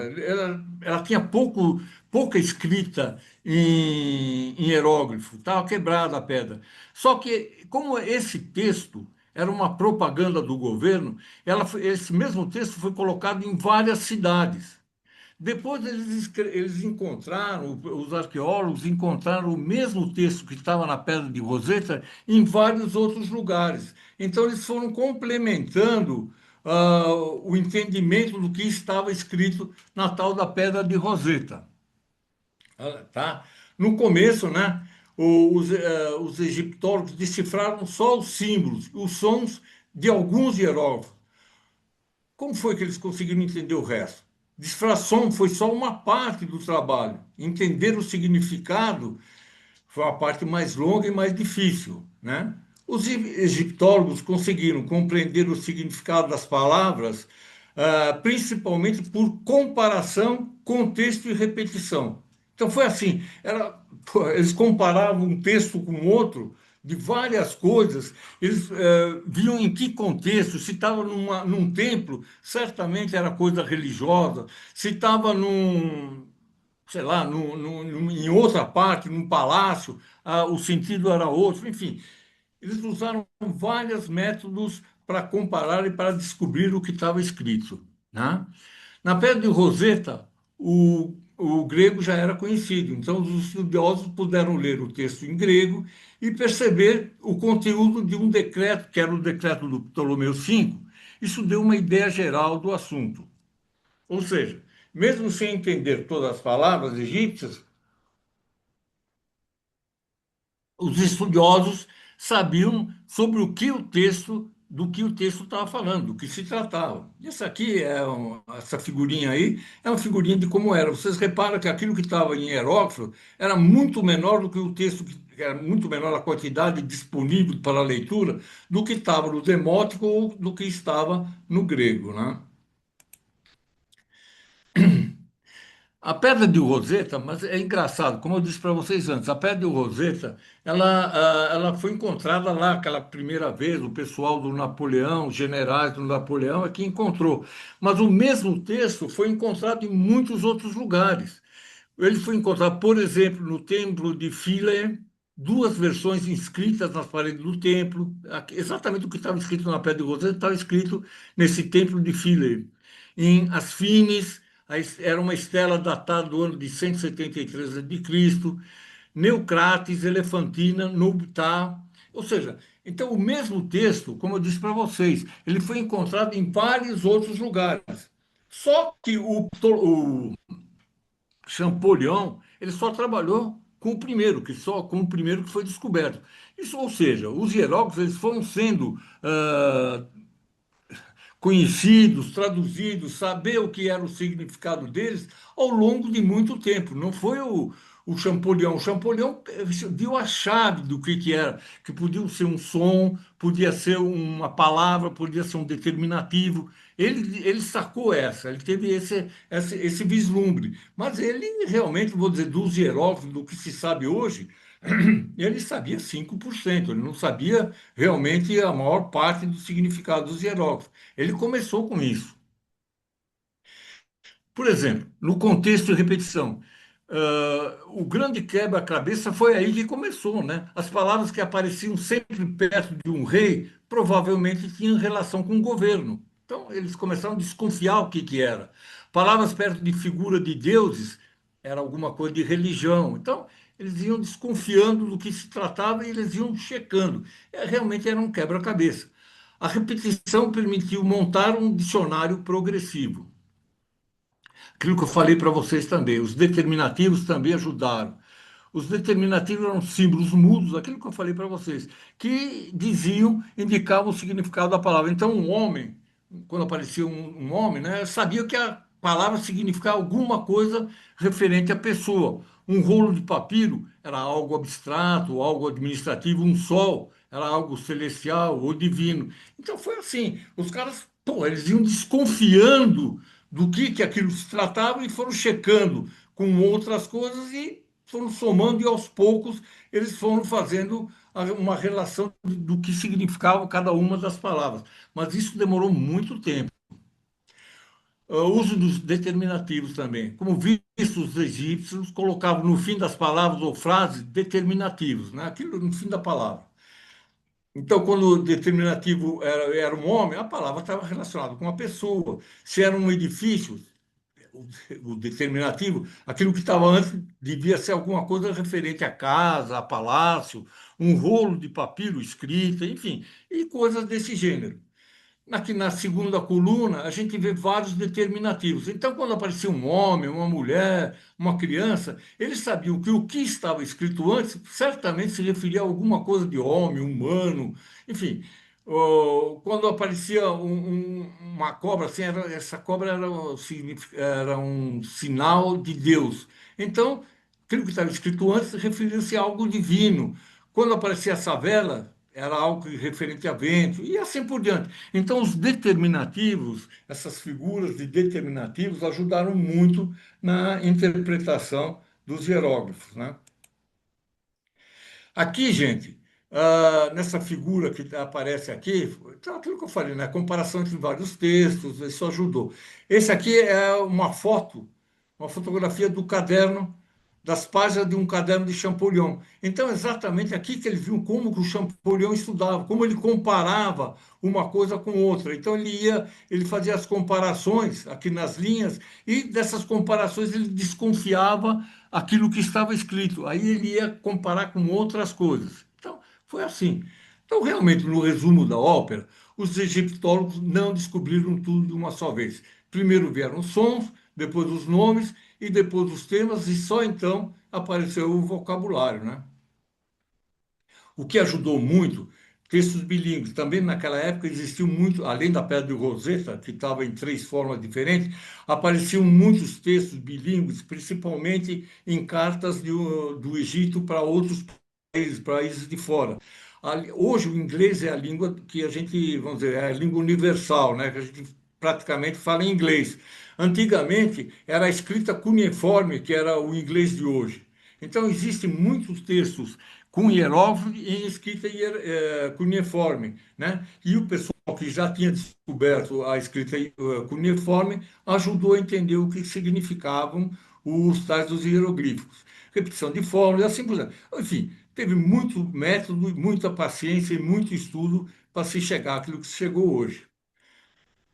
Olha aqui, essa figura número 2, bom, aqui é Descobrindo as Palavras, é um resumo, né? E mais um exemplo do caderno, de uma folha, de um caderno do Champollion. Ele estudava letra por letra, símbolo por símbolo, e ele ia colocando as possibilidades de significado de cada uma das coisas. Nessa folha de caderno, na primeira coluna estão as letras gregas, segunda coluna os sinais demóticos e na terceira coluna os sinais hieroglíficos. Então, foi assim que ele foi entendendo coisa por coisa o que significava aquilo que estava escrito na tal da Pedra de Roseta. Essa figura aí, esse personagem que está na figura número 2 é o Alan Gardner.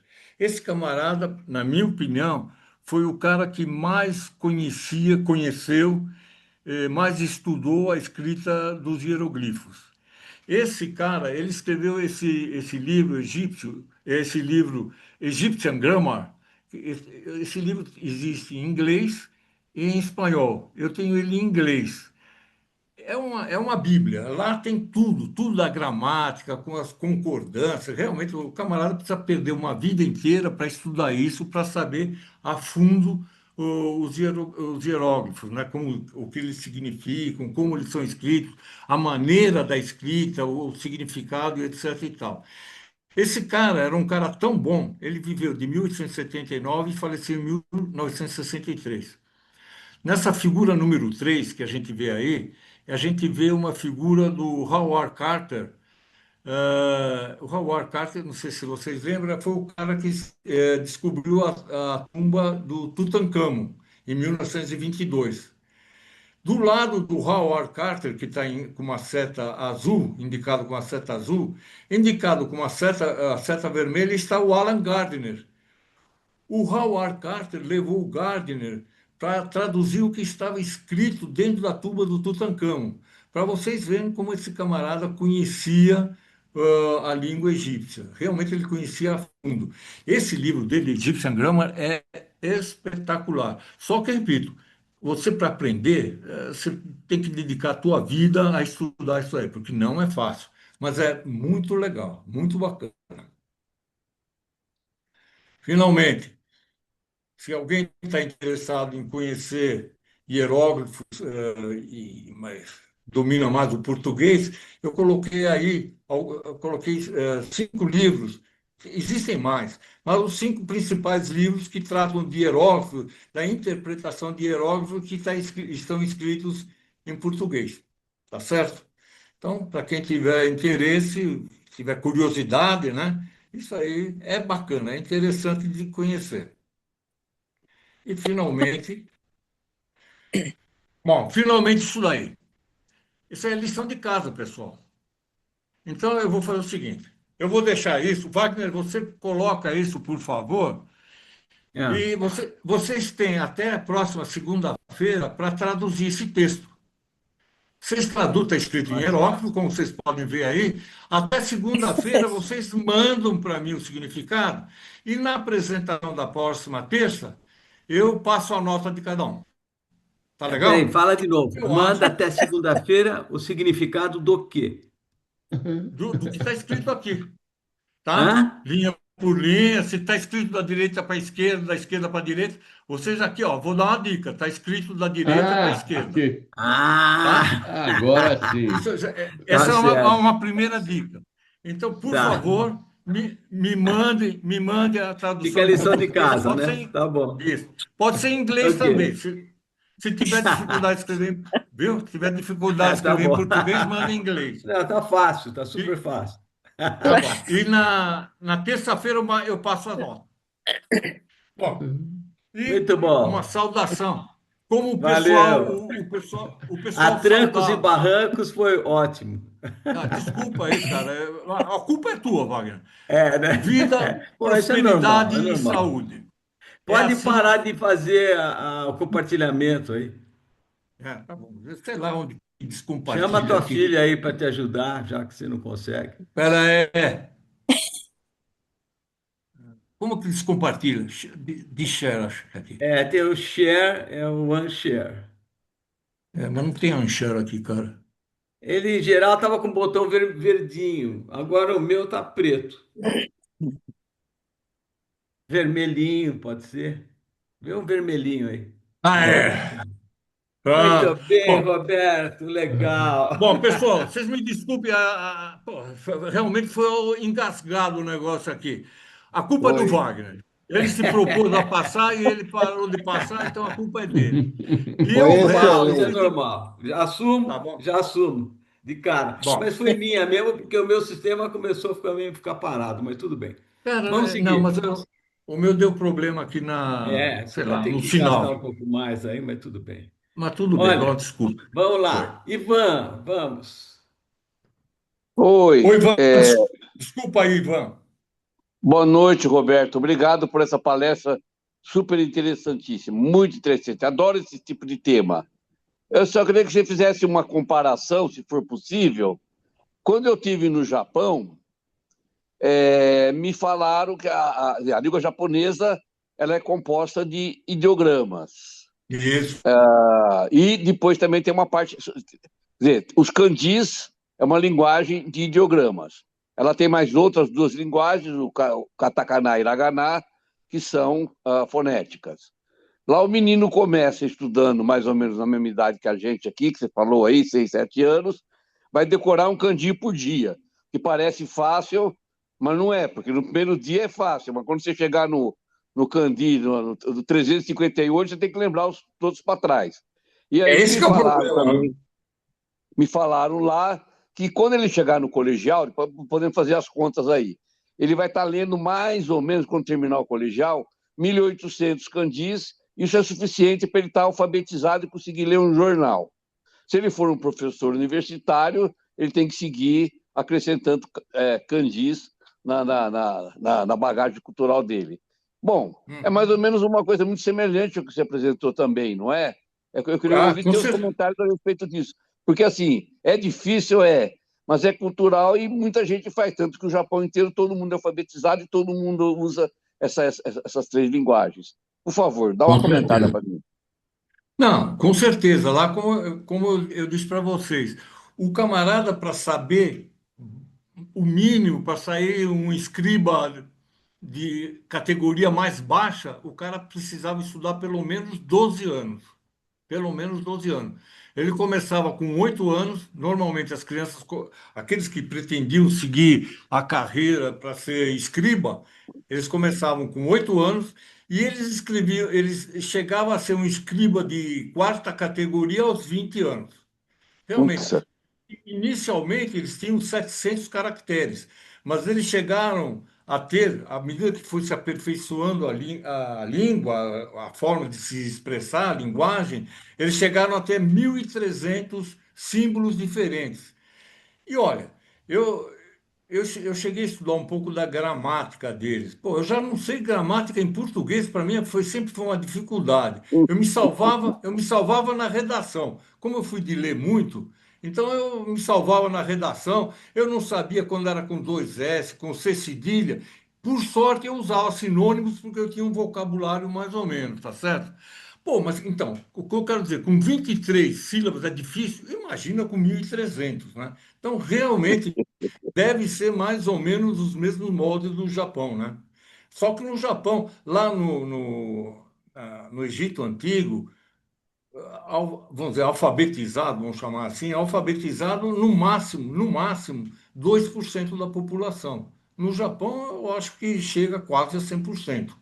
Pelo menos 98, 99% das pessoas são alfabetizadas. Então é diferente a forma como é encarado.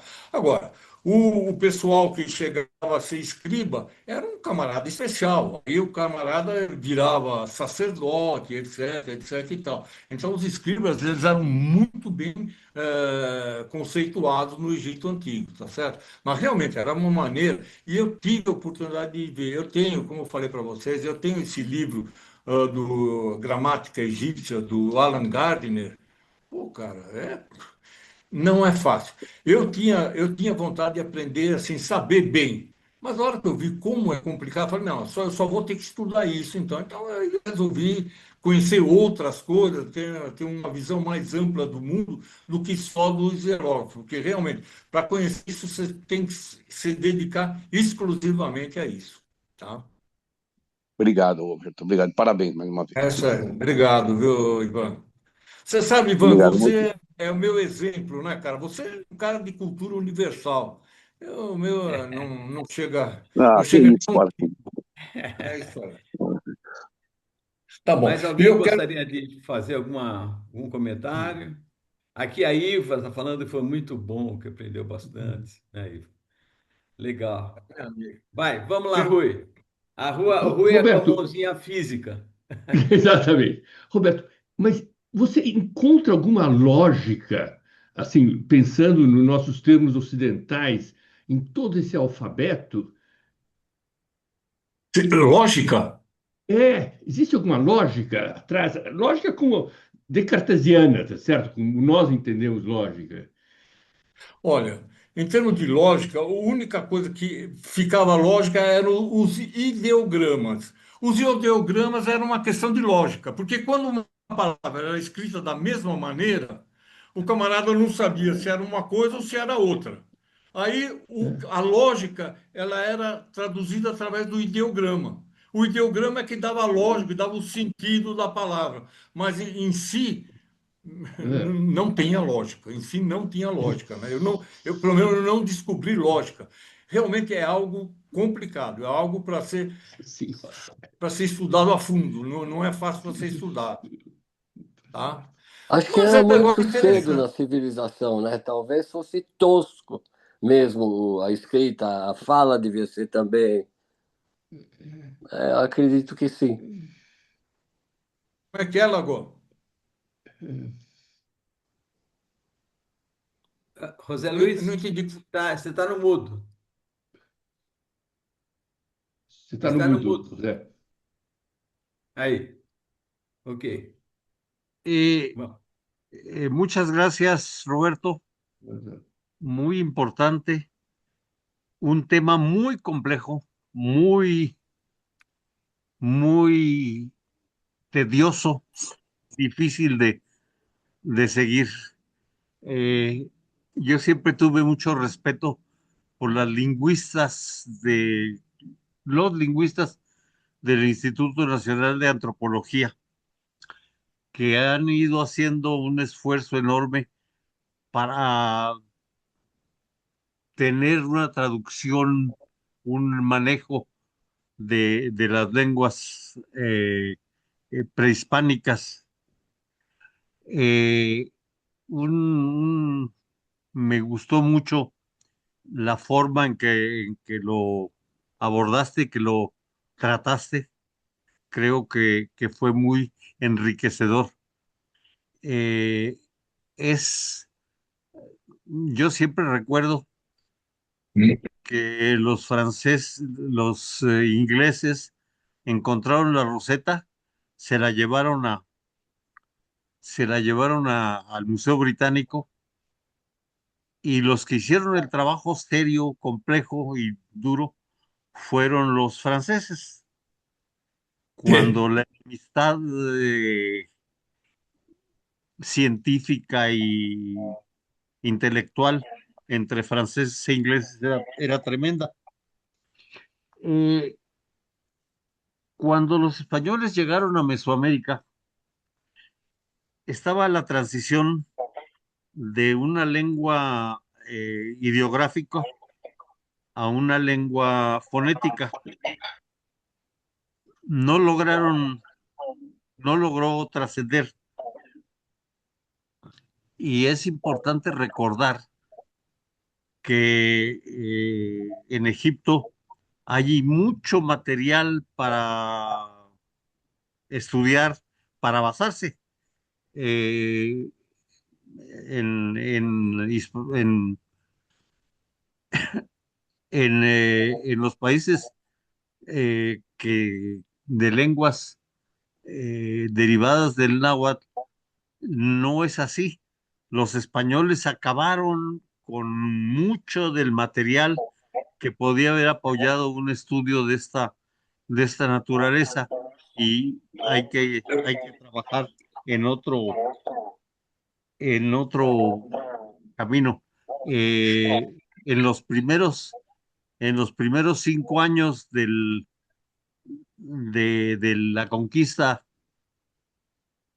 se destruyeron mm, se destruyeron 2000 códices, estos de los que se sabe, porque cada sacerdote, cada, eh, cada persona cada burócrata que llegaba, se sentía obligado a destruir una de las riquezas más complicadas de entender. Entonces, muchas gracias, muy bueno, y eh, seguiremos tratando de entender este complejo problema. Ok. Gracias. Tá certo. José Luiz, Sí, realmente você tem razão. Os espanhóis, quando chegaram no Novo Mundo, no assim chamado Novo Mundo, eles destruíram uma quantidade enorme de textos, uma quantidade, eles colocaram na fogueira, eles queimavam, principalmente os padres. Apesar do Bartolomé de las Casas, foi um dos caras que defendeu muito os índios, os originários lá do México, do atual México. O Bartolomé de las Casas foi uma exceção, que a grande maioria eles achavam os códices e eles queimavam. Os códices, normalmente, pelo aquilo que eu sei, os códices, os mexicanos, os povos antigos do México e do Centro-América, eles tratavam muito da parte de astronomia, eles eram muito bons em sí, astronomia. E os padres, naquela ignorância enorme, eles achavam que representavam alguma coisa de outra religião, né? Eles não queriam, eles não sabiam, não entendiam, então eles queimavam todo. Sobraram muito poucos códices da época do México e da Mesoamérica para a gente conhecer. Certamente a gente conheceria muito mais da história antes da colonização espanhola se não tivesse acontecido isso lá. sí. En, existen solamente 14 códices prehispánicos y Exato. muchos están en Berlín, en Londres, en París, pero eso no sería problema. El problema grave es que son muy pocos. Só no quê? Muito pouco, Problema grave? poucos. Muito pouco. Ah, sim. São poucos. Não, é verdade. Agora, o José Luiz, é uma pergunta. Já que pode perguntar, agora eu pergunto. Eles não escreviam nos templos na pedra? Sí, en la cultura maya hay mucha escritura y ya fue resuelta, pero bueno, está siendo resuelta. Aquí hubo una participación internacional muy importante, pero la parte fina, la parte de, de la escritura, de la comprensión, el poder de los escribas consistía en información, en manejar información en forma muy adecuada, muy exacta, muy precisa. Uhum. Y esto es lo que ha sido difícil de entender y manejar. Aham. Não, e principalmente que, não, por exemplo, lá não existia, como existiu no Egito, escritos em outras versões. Por exemplo, lá tinha o grego, a Pedra de Roseta, estava escrita, uma parte estava escrita em grego. Então, pô, ajudou em muito, coisa que não aconteceu, evidentemente, na América, né? É isso aí. Gracias. Bom, Entendi. eu só queria pedir desculpa para vocês que a apresentação Imagina. poderia, Tudo acredito, ser bem. melhor por dois motivos. Se o apresentador fosse outro e se não tivesse esses problemas Tá certo. Agora, de vou pedir para comunicação. Não, Não, vou foi pedir para muito a boa. Lúcia. foi excelente. Foi muito Pedir para a boa. Lúcia se ela pode dar uma dica do que vamos ter na sequência.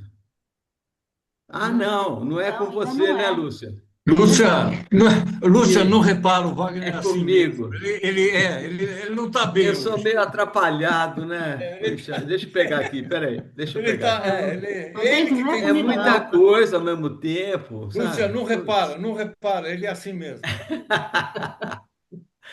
Escolas de pintura com Ivan Regina. Ivan, dá uma prévia pra Ah, gente, Ivan. Mas põe, sai do mudo.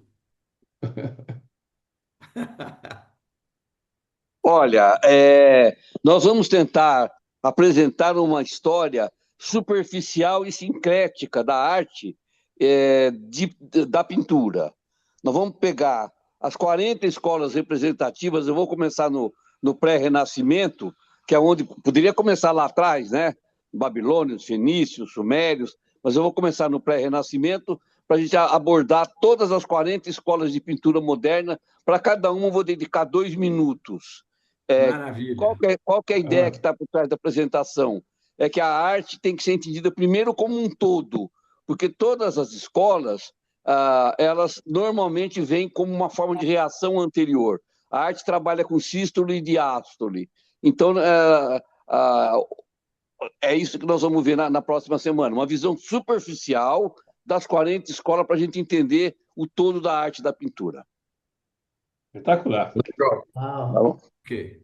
Muito Não bom. é, não, não Então, não é uma apresentação assim para entendidos de arte, é uma apresentação para nós, no Para qual me nós. incluo, todos leigos, para que a gente isso. coloque as pecinhas no lugar, vamos dizer assim. Muito bom. Perfeito. Legal. Vai ser Ótimo. bom. Ótimo, Ok. muito bom. Vai ser um quebra-cabeça. Valeu, valeu. Ok, gente. Parabéns, Legal. Roberto. Valeu. Até a semana que Excelente. vem. Obrigada, Tudo de bom. Roberto. Tchau, tchau. Tchau. Valeu, valeu, Obrigada. Até. valeu. Tchau. Obrigado, Roberto. Não, Obrigado, preciso de Roberto. texto aí Tchau. para o Tchau. convite. Tchau. Tchau. Tchau, tchau. Nota 11, Roberto. Foi ótimo, Roberto. Tchau, gente.